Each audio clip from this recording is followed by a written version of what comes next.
Well, it's just gone 6 o'clock in the morning, a very early start indeed, but you need to be that early to make sure you get the recipe for one of Greater Manchester's best loved drinks exactly right, and I'm here to find out just what goes into doing that. I think that all brewers like being, I suppose we would say, being close to the product. And you can smell it, you can taste it, and as you go through the process there are different smells and things in the atmosphere. There are hops, there are fermenting beer and so on. It becomes part of you, really. So just give us an idea what we're doing here then. Well, this is a brew from Monday, and we do a specific gravity check of it, which tells you basically what the sugar content is in there. As it ferments, it gets less and less and less as you get more alcohol. So it gives us a monitor of where we are in the fermentation. And we have a temperature as well. So I get information on temperature and the specific gravity, and I can tell where we are, and then give instructions what to do with it later on, if I need to. Every 2 hours, after a certain point, we rouse each vessel like this. It sort of puts more sort of air into the yeast, and it encourages it to work well. It does need a certain amount of oxygen. Yeah, in this book, we monitor the brew as it goes through the brewing process on the day we brew it and following it through the fermentation. So I now put in the results I've just taken in there.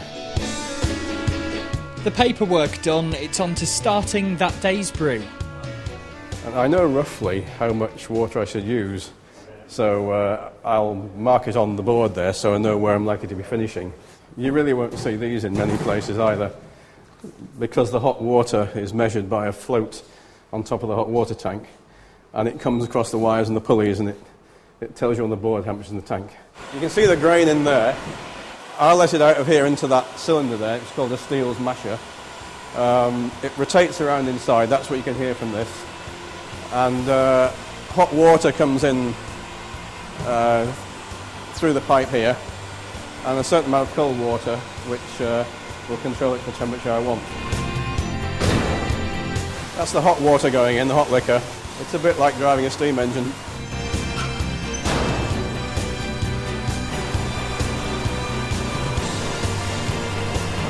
So that's the temperature that the water's coming in at, the hot and the cold blended together. I'll show you inside now. It's like that. So it's about half full. So it'll be in there for an hour now.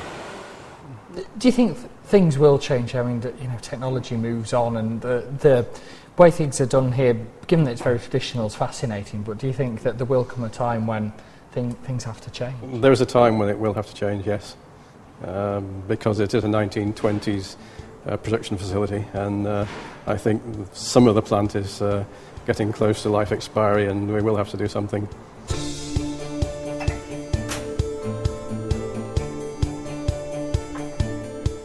There's a sample here from each of the wagons that we've got yeast stored in the cold store, and I check each bottle on an indicator paper to see if we've got clean yeast.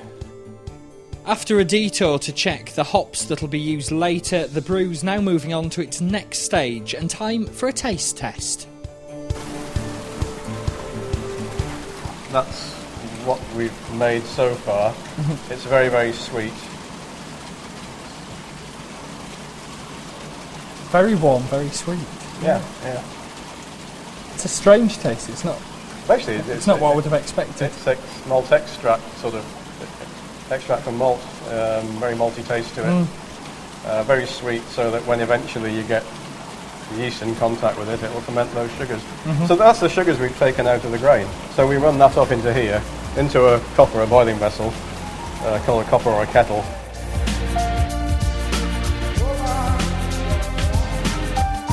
What's it like working here? Obviously there's a lot of traditional methods that are used, and what you're doing, people have been doing in exactly the same way for generations here. It is traditional, but the process is pretty much the same, whether it's sort of traditional or modern. The thing here is that you can actually see what you're doing, and to take somebody around, they can look inside open fermenting vessels. You can see the sort of mash going in. You can open that vessel up, have a look at it.